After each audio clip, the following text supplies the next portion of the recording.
pocket. And when you have that going for you, you should win. Jeannie Maiden has qualified number 2. Dana Miller-Mackey practicing. She is our top seed, trying to win the Queens for the first time. Cindy Coburn-Carroll also trying to win the Queens for the first time. Highest finish was 4th in 1988. Oh!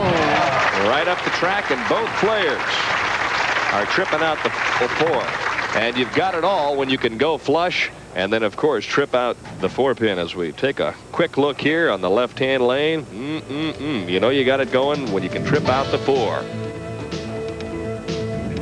And one of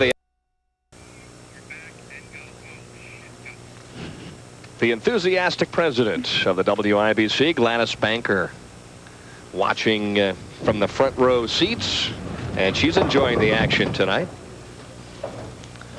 Key shot there for Carol Gianotti, 3-6-10, and you know she has struggled coming back out of break. Yes, she has. She's gone high both times. Like you said, I think a little bit slow, and you know that hand could tighten up a little bit. You have a couple broken fingers, I know, just from the stop of using it.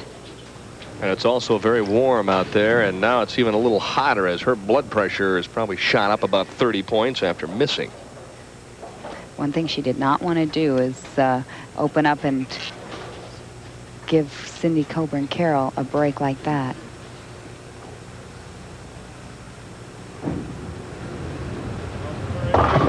Fast again with the feet, 3-6-10. Back to back.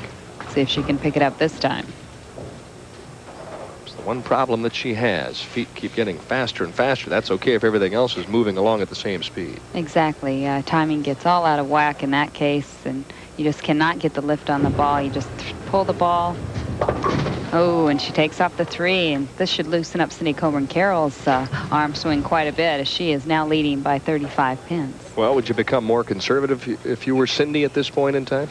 Actually, no, Denny. I'm sure it's just going to be Cindy's gift right now. It's going to loosen up her arm swing. Here, Carol Gianotti does not get the ball to slide. It breaks at the last moment, takes off the 3. Oh, Cindy dropped that shot. Fell right off her hand. You mentioned it's very hot down there, and this is her first shot out of the break as well. Yep, time for some more tape or extra session at the hand dryer. It's extremely warm down where the players are. Watch here, her ball just falls right off her hand. It's gone before the foul line. You could hear it bounce. Well, I've heard of setting it down short or early, but that's like a 6 a.m. wake-up call there. Well, she sets it down early anyway. Now, she switched balls to shoot her spare, so we'll have to see if she makes a tape adjustment or anything. Yes, she's checking her thumb hole, giving it an extra minute. It could have just been a little extra perspiration because it doesn't appear that she's going to add any tape. Well, during the timeout, she was fiddling with the ball, and I think she did put a piece of tape in, but maybe she didn't put enough in. Sometimes you have to go for more than one piece. Comfortably ahead, though, by 45.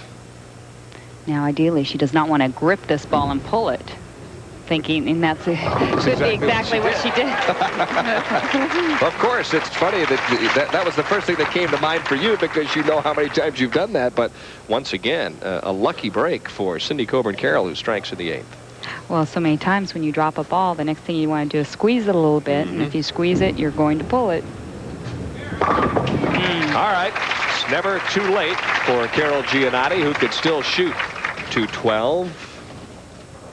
That's if she maxes out here in game number 2. Well, if she does that, she still forces Cindy Coburn to, at least spare in the 9th and 10th frame. Cindy with a possible 257, but bowling at a 227 clip. Well, that's left.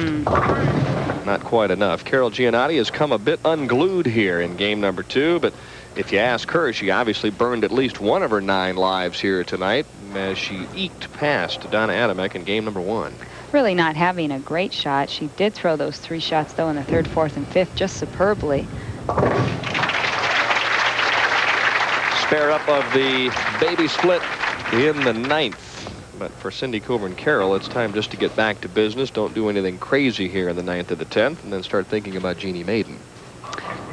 As the players' hands heat up down there, they also swell up, and Cindy Coburn-Carroll took out a lot of tape last night or yesterday as she was bowling. So it apparently she's been taking out tape along this match and got too much out. All right. What's the best? Either to have it swelling or have it not quite big enough? Hand too hot or hand too cold? How's that for a question? That is, neither. I would think that I would like my hand too cold so I could add tape. Okay. Easier to add than subtract. Well, if it's too hot, then it perspires too. It's harder to If it's too cold, it freezes. Oh, well.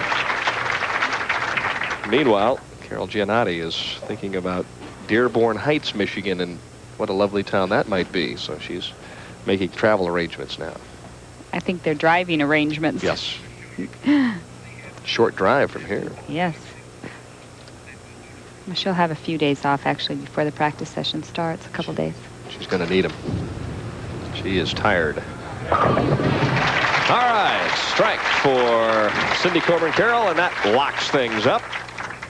And for Carol Gianotti, a fourth-place finish.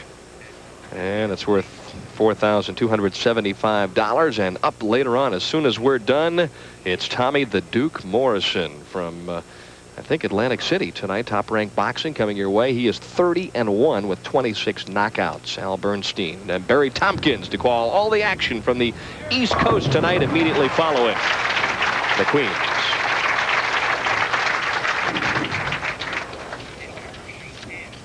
All right, Cindy Coburn.